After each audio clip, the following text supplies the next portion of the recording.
¿Listo? Sí. Ah, bueno.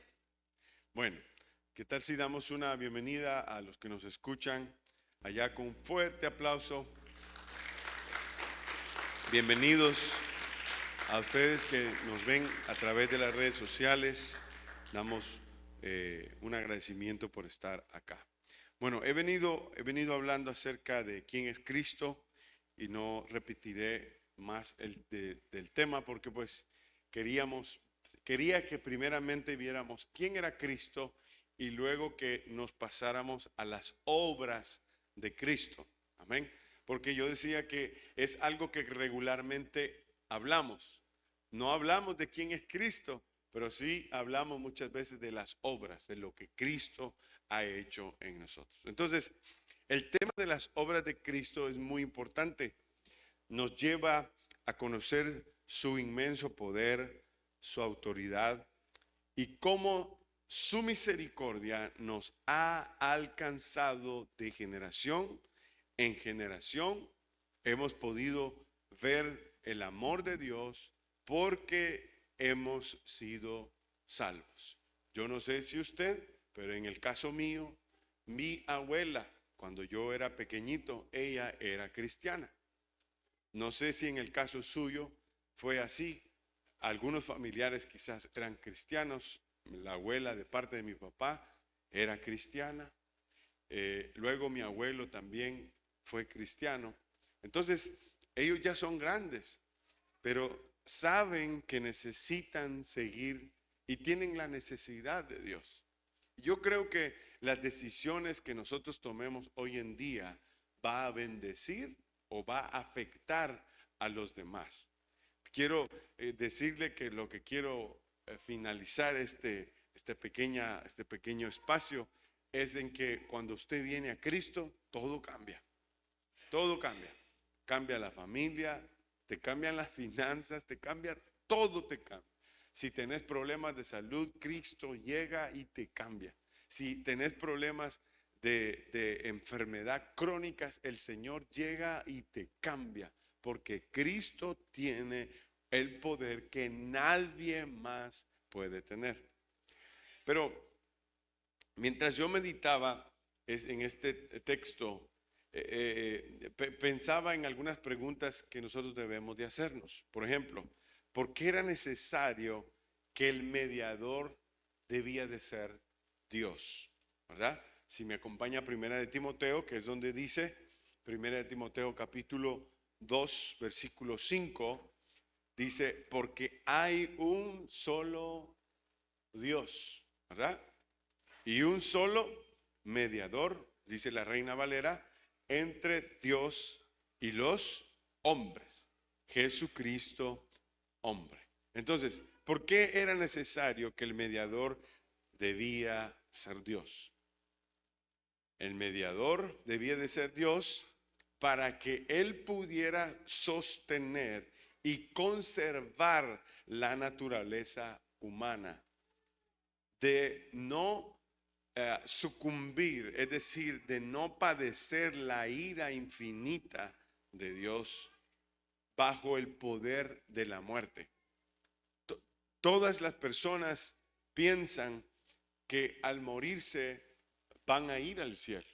Lo hemos platicado en algunas veces de que la gente, cuando ya les preguntamos, ¿y usted a dónde va a ir cuando usted muera? Ah, pues yo digo que Diosito me va a llevar para el cielo, dice. ¿Y quién le garantiza a usted que usted se va a ir para el cielo? Si usted es cristiano, usted va a responder, Cristo, ¿verdad? Vamos al cielo por Cristo. Cristo pero está conversando conmigo hoy.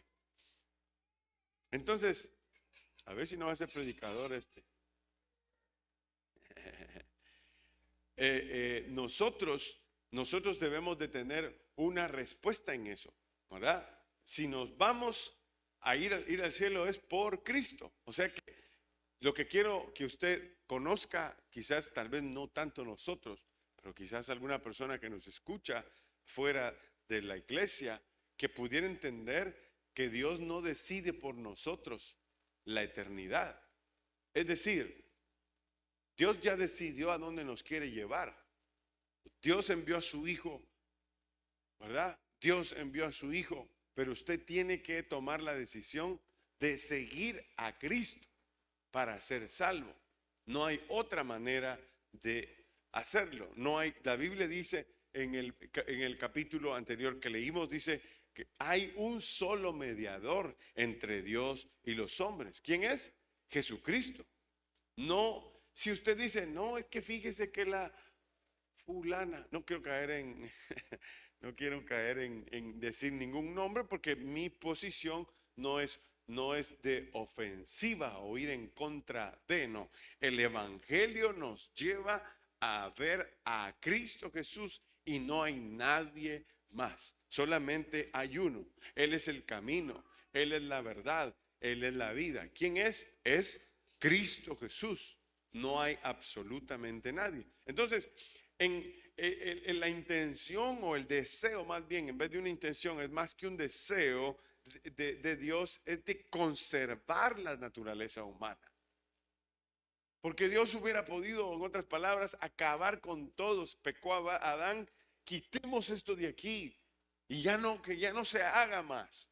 Sin embargo, yo creo que Dios está con el deseo de su corazón de que la naturaleza prosiga a pesar de lo que está pasando. Yo pienso, mis hermanos, que Dios ama lo que está haciendo. Perdón si cometo un error teológico, pero yo pienso que Dios ama lo que hace. Y por eso Él interviene, porque Él ama lo que hace. Ahí podríamos ajustar algunos versículos. De tal manera amó Dios ¿a quién? Al mundo. Pero Dios no amó al mundo porque se portaba mal y tampoco porque se porte bien. Dios ama al mundo. No es un Dios emocional, por eso mencioné el bien y el mal. Dios no es un Dios emocional. Dios está pensando en la catástrofe que viene a la persona que no tiene a Cristo en el corazón. Porque al no tener a Cristo en el corazón, tus días en la eternidad será puro llorar y puro lamento y puro sufrir. Pero si tú tienes a Cristo, es por eso que Dios interviene para que usted y yo tengamos a Cristo y que seamos salvos por la obra de Cristo. ¿Está aquí la iglesia? Sí. Otra pregunta que nos deberíamos de hacer es, ¿por qué era necesario que el mediador fuese hombre? ¿Alguna vez ha pensado usted eso? ¿Por qué fue un hombre y por qué no fue y se hizo, como dije en alguna oportunidad, por qué no hizo Dios un becerro distinto a los demás y lo llevó a la cruz o lo crucificó para perdonar el pecado del hombre? Déjeme decirle que el pecado fue introducido por el hombre y el hombre era el que tenía que pagar por ese pecado. Aunque nosotros no tuviéramos la culpa porque ni siquiera habíamos nacido, Adán arruinó toda la naturaleza por causa del pecado. Entonces, la obra de Cristo es importante y es necesario que exista este mediador para que fuese hombre para asumir, escuche bien, en nuestra naturaleza, rendir obediencia a las mismas leyes divinas, sufrir e interceder por nosotros en nuestra naturaleza y también identificarse con nuestras debilidades para que recibamos la adopción ahora de hijos de Dios y tener el consuelo y el acceso y a la confianza al trono de la gracia de Dios. Mire qué importante eso, de que nosotros estemos sabidos lo que Cristo viene a hacer, las obras de Cristo.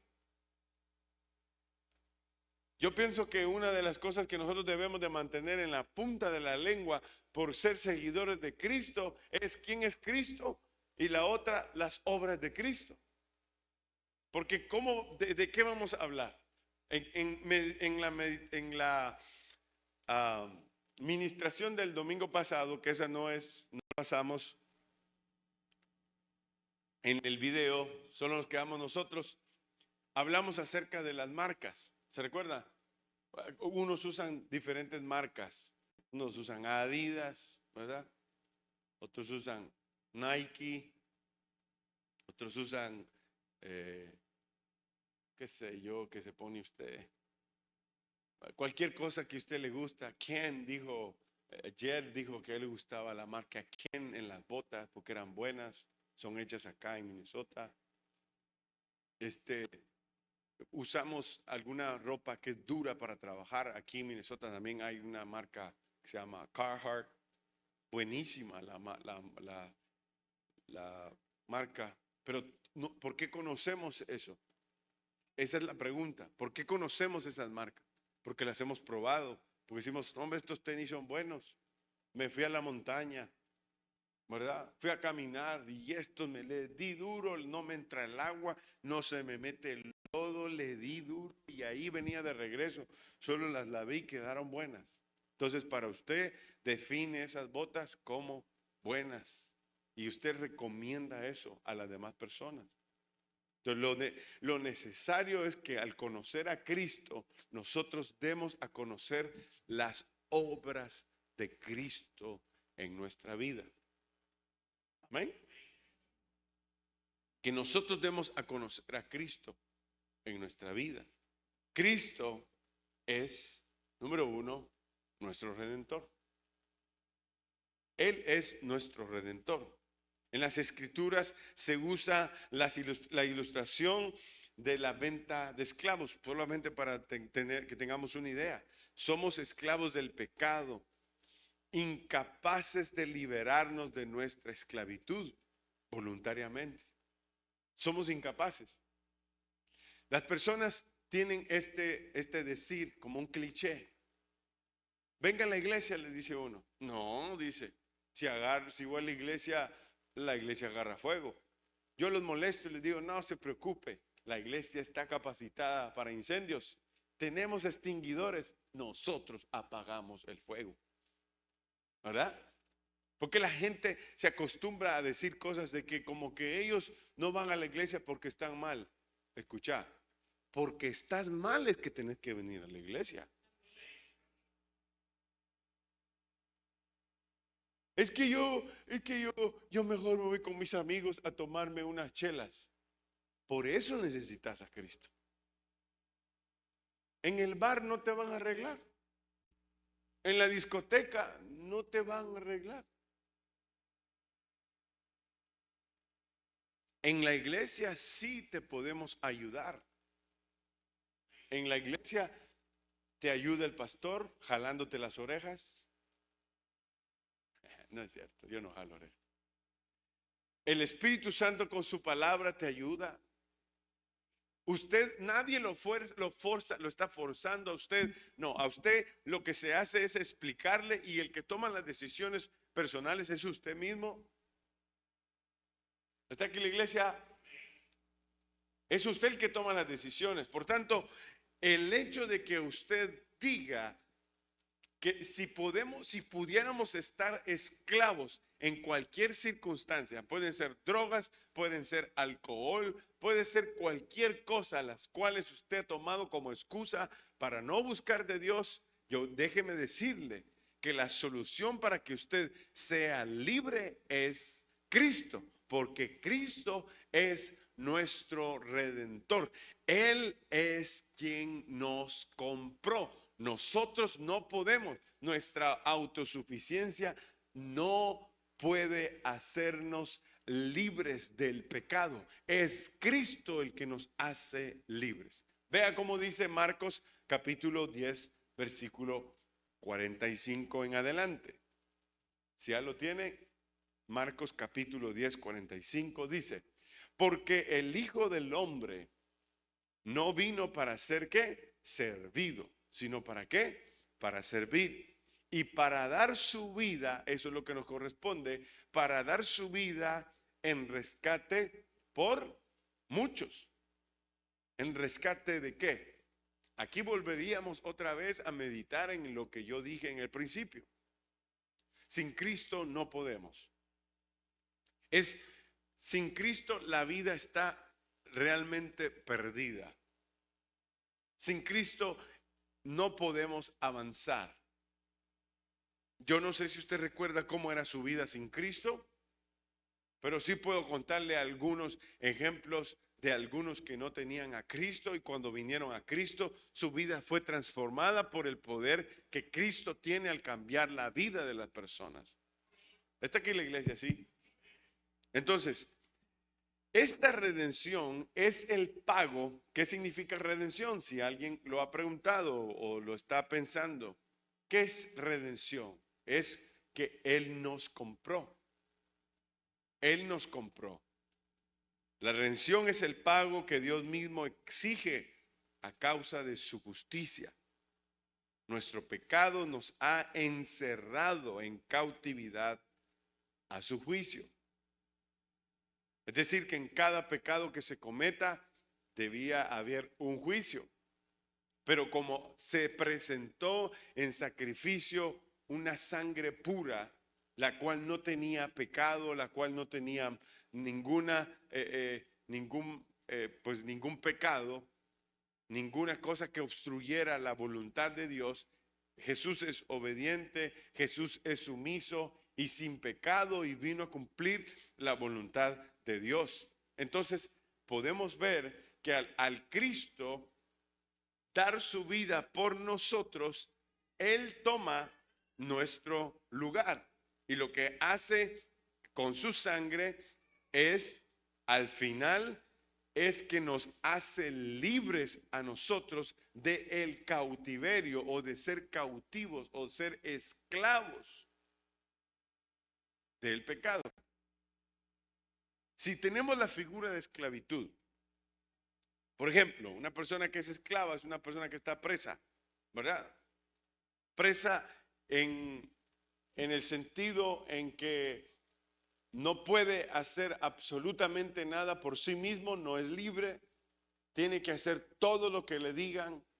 Muchos esclavos en la antigüedad tenían grilletes, los sacaban a hacer ciertos trabajos, algunos amarrados, ¿verdad? Algunos también les medían la comida.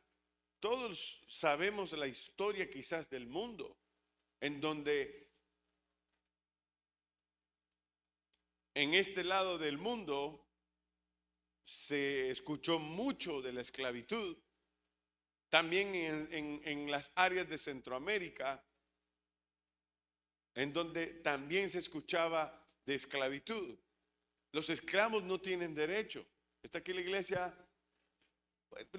Se lo voy a decir de una vez. Usted y yo éramos esclavos. No teníamos ningún derecho.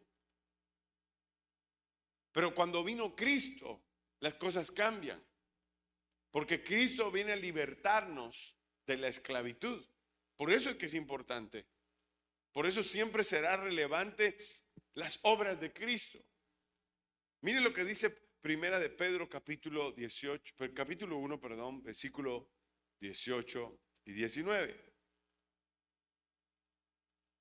Sabiendo que fuisteis rescatados de vuestra vana manera de vivir, la cual recibisteis de vuestros padres, ¿verdad? No con cosas corruptibles, como oro o plata, sino con la sangre, ¿de qué dice? Preciosa, ¿de quién? De Cristo. Como de un cordero sin mancha y qué? Y sin contaminación. ¿A qué se refiere eso? Se refiere a que Él no tenía pecado en sí mismo. Por eso es que la humanidad necesitaba que Dios se encarnara. Por eso es que la humanidad necesitaba que hubiera un hombre a la manera de que Él se hiciera hombre, porque Él tiene las dos naturalezas, tiene la divina y tiene la humana para llevar consigo mismo el pecado de todos nosotros. En un hombre que no tiene ninguna mancha, que no tiene absolutamente ni un pecado. ¿Por qué? Puede preguntar usted. Porque por un hombre entró el pecado. Pero un hombre lo que hizo fue alcanzar y volver a darle un reinicio a la humanidad en Cristo Jesús. Porque la Biblia lo explica de esta manera. Por un hombre entró el pecado, ¿verdad? Lo dije. Y por otro hombre salió el pecado. O el pecado fue quitado en el momento en que Cristo da su vida por nosotros, nos limpia de pecado y es un reinicio a toda la humanidad con el nuevo hombre llamado Cristo, el cual no tiene absolutamente pecado. Está aquí la iglesia. No sé si será el tema, pero ustedes están muy serios. Pero para mí esto es extraordinario, y no porque yo lo predico, sino porque la Escritura nos deja en claridad las obras de Cristo. ¿Por qué es necesario que hablemos de esto? Hagamos un paréntesis. Porque la gente dice, es que cuando yo buscaba, si usted dice, cuando yo buscaba, pregúntese usted, ¿quién andaba perdido? ¿Era yo o era Dios? ¿Está aquí la iglesia? Entonces, ¿por qué decís? Es que cuando yo buscaba a Dios, pero ¿por qué lo buscabas? ¿Se te había perdido él? Es que somos bien malos para hablar, hombre. De verdad, no articulamos bien. Si el que nos vino a buscar es Dios, el que vino a dar su vida es Dios. Entonces, los que estábamos perdidos éramos nosotros. Dios es el que ha puesto, repito, la necesidad de Él en nuestras vidas. Yo no vine solo a la iglesia. A mí me llevaron a la iglesia. La obra del Espíritu Santo de Dios. También un amigo. Dios usa a las personas, escuche bien, para fabricarnos, para hacer su obra en nosotros. Es como un carro viejo, ¿verdad, Gustavo? ¿Usted qué tiene este carro? Hay que cambiarle las válvulas. ¿Y por qué? Porque ya no sirve. ¿Y qué hace? Usted lo repara. Le saca todo lo que no sirve. Si se lo pone, no funciona. Si le pone o le sigue poniendo las cosas que no sirven, no va a funcionar. Entonces, ¿qué hay que hacer? Ponerle nuevas válvulas para que funcione el vehículo. Y eso es lo que hace Cristo. A este le voy a cambiar la cabeza. No se la quita, sin quitársela. Esta es la obra extraña del Espíritu Santo, que Él opera y quita deseos en el corazón de nosotros y de nuestra mente, de tal manera que Él mismo nos está reparando. Un mecánico, ingeniero, sabe lo que el carro tiene. Cristo Jesús y el Espíritu Santo saben lo que nosotros, en las áreas en las cuales nosotros necesitamos ser reparados. Por eso nos repara el Señor cuando venimos a Él. Usted no puede repararse a usted mismo. No, pastor, todas las cosas están bien y fíjese que nada, esos son puros cuentos suyos. Usted cree que nos vacila. El que se está vacilando usted es a usted mismo. Pues nosotros ya sabemos cómo funcionan las cosas. ¿Está aquí la iglesia así? Entonces, todo tiene que ser en su lugar.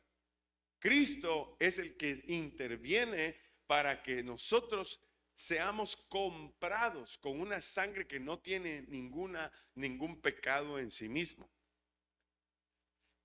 Leímos Corintios capítulo 6 versículo 20, ¿no es cierto? O si no, vamos ahí.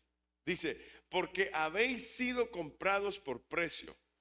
Glorificad pues a Dios en vuestro cuerpo y en vuestro espíritu, los cuales son ¿de quién? De Dios. Vamos todos al pasaje. Porque habéis sido, ¿cómo dice? Comprados con precio. ¿Qué precio? ¿Precio de qué? Precio de sangre. Muy bien. Glorificad pues a quién? A Dios en vuestro cuerpo y en vuestro ¿qué?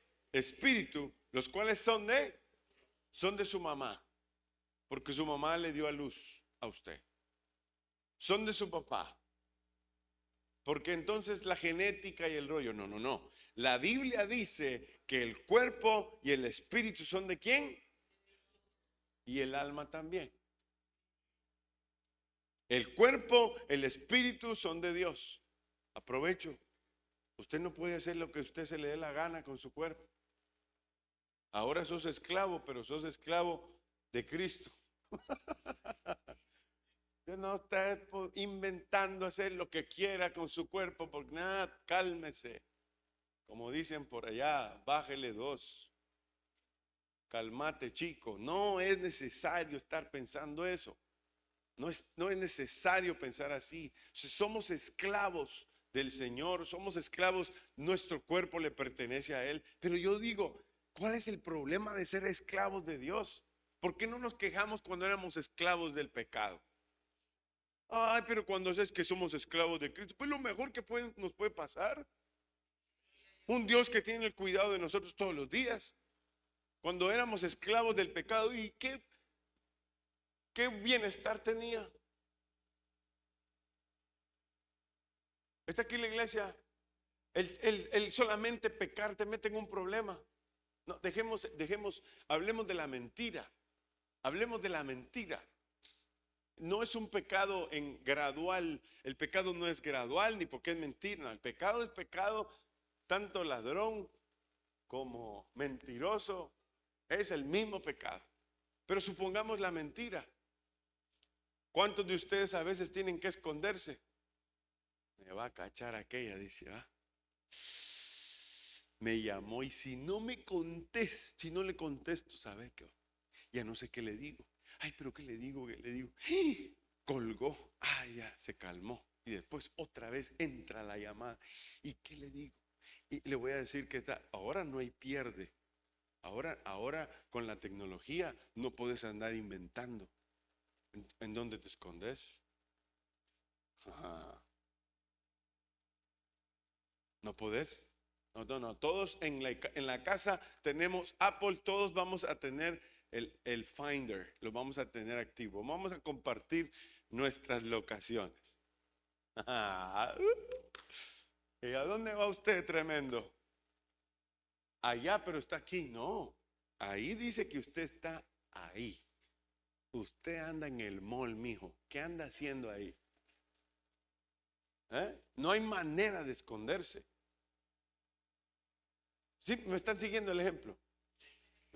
O sea, si a usted le gusta, o ha practicado en algún momento la mentira como pecado es un problema, hermano.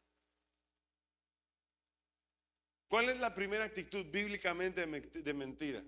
El que miente, ¿qué hace? Según el que nadie lo mira, va. Pero lo mira Dios. El que miente lo que hace es esconderse. El que miente no da la cara. Y para mentir tiene que recordarse de todo el proceso, si no lo agarran. Y no vos me dijiste que era ahí, pues ya viste, te agarré, porque vos andabas allá en el otro lado. ¿Te das cuenta, Jacinto? Vos decís una cosa y entonces te agarran en mentira. Entonces, esa vida es complicada. Ustedes no han mentido, ¿va? Por eso están así como bien frescos.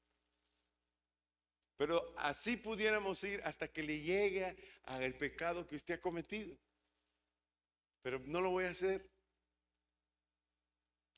Porque no se trata de eso. Se trata de que analicemos que el pecado nos mete en circunstancias difíciles. Cristo no.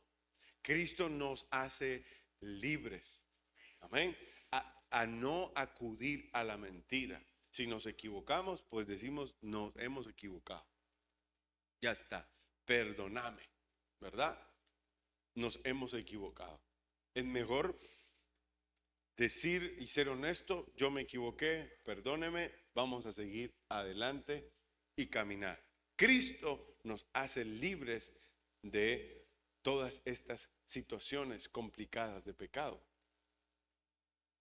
Mire lo que dice Colosenses.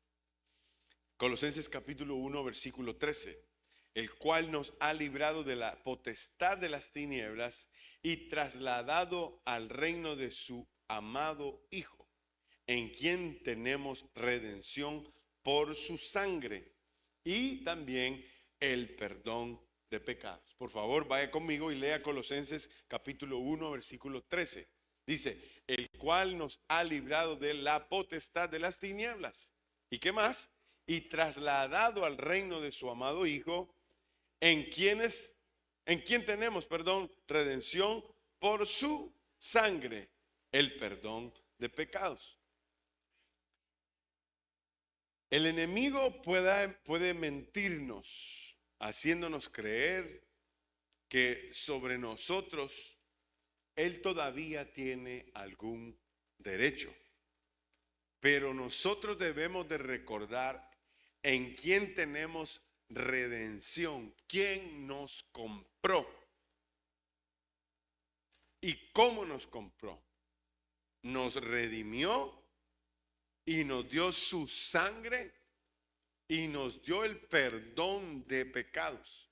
Entonces nosotros hemos sido liberados del dominio de las tinieblas. Yo no sé si usted está contento o está triste por eso, pero usted y yo somos libres del dominio de las tinieblas. Ya no vivimos nosotros, sino que ahora vive Cristo en nosotros. Ya no vive el viejo hombre en nosotros, el que estaba ligado a pecado, el que siempre le gustaba mentir, el que le gustaba esconderse, al que huía de las situaciones. No, ya no vivo yo, ahora vive Cristo en mí. Nosotros hemos sido transferidos al reino del Hijo amado de Dios, en el cual tenemos redención.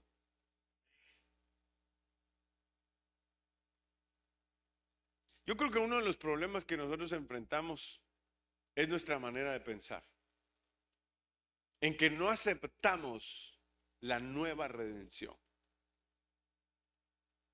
Creo que uno de los problemas que nosotros tenemos como cristianos muchas veces es la educación. Nosotros debemos de educarnos.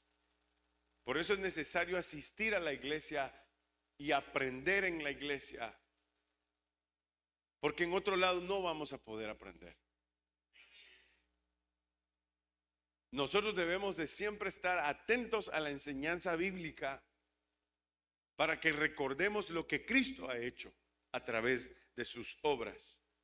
Pero debe de haber un interés de conocer y de conocer más de Cristo,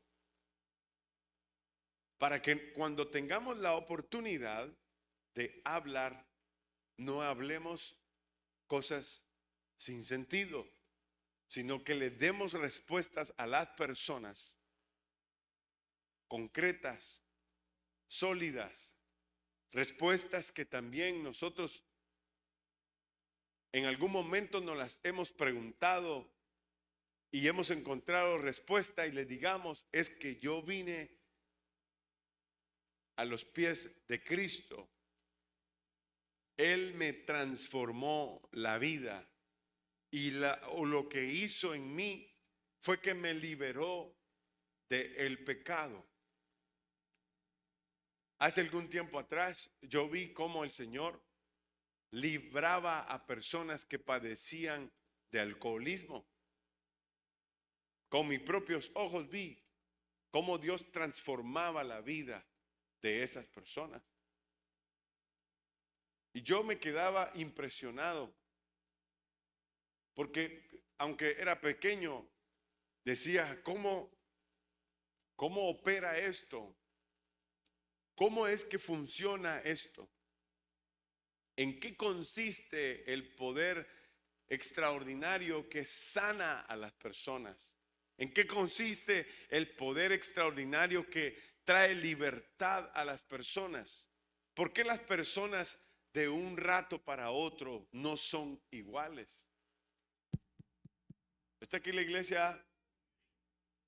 ¿Por qué existe el deseo que en vez de que las personas vayan a hacer las cosas malas que antes hacían, por qué ahora ya no las hacen? ¿Qué sucedió en la vida de esas personas? ¿Qué sucede en una persona que tiene problemas de alcoholismo y de repente el poder de Cristo llega y lo libera de eso? Dejemos de pensar en eso. ¿Qué tal en el área emocional? Cuando las personas, sus mentes las llevan al suicidio, en donde el único que puede intervenir, porque de nuevo repito, el que conoce el alma, el espíritu y el cuerpo es Dios completamente. ¿Por qué? Porque Dios lo hizo. Entonces Dios tiene la solución para nuestras vidas. Él sabe lo que nosotros necesitamos arreglar. Y al reconocer a Cristo, ¿por qué la vida se arregla?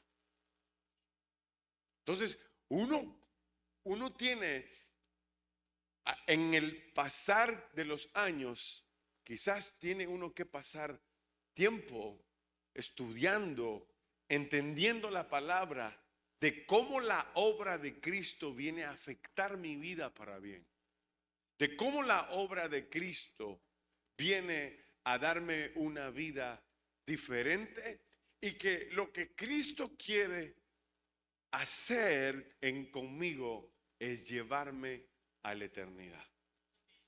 Yo creo que una de las cosas importantes de las cuales nosotros debemos de pensar es la siguiente. Recordemos que Cristo vino a liberarnos del pecado. Las preguntas que inicié diciendo fue: ¿por qué era necesario que el mediador debía de ser Dios? ¿Por qué era necesario que el mediador fuese hombre? Y nosotros en el desarrollo nos dimos cuenta que nosotros necesitábamos de alguien de quien nos viniera a redimir. Un hombre que no tuviera ningún pecado interno. Un hombre el cual pudiera presentarse ante Dios limpio y sin ningún pecado. Por eso necesitábamos que un hombre, en el caso de Cristo, diera su vida y que a través de esa sangre poderosa nos limpiara.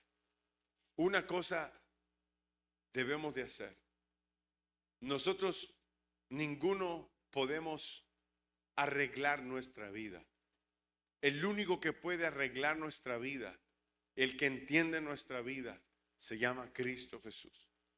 Usted y yo podemos hacer intentos para cuidar nuestra salud, para cuidar el cutis, para cuidar nuestro cabello. Algunos se pintan el cabello también, porque siempre quieren lucir bien, pero lo que no pueden es arreglar ni su alma ni su espíritu. Y el único que lo hace se llama Cristo Jesús. El llamado que yo quiero hacerle en esta mañana es de que usted venga a Cristo y que procure, mire, camine, corra por tener a Cristo en el corazón, porque Cristo le va a transformar la vida, no solo la vida física, sino que Cristo le ofrece vida después de la muerte. Reciba a Cristo en el corazón. Y si usted pregunta, ¿y cómo lo hago? Lo que usted tiene que hacer es decirle: Señor Jesús, yo reconozco que soy un pecador. Yo reconozco que te he fallado. Hoy te pido perdón y te ruego que escribas mi nombre con tu mano poderosa en el libro de la vida. Te ruego que vivas en mí. Te ruego, Señor, que yo permanezca viviendo en la fe de aquel que me ha perdonado. En el nombre de Jesús te doy muchas gracias. Amén, amén y amén.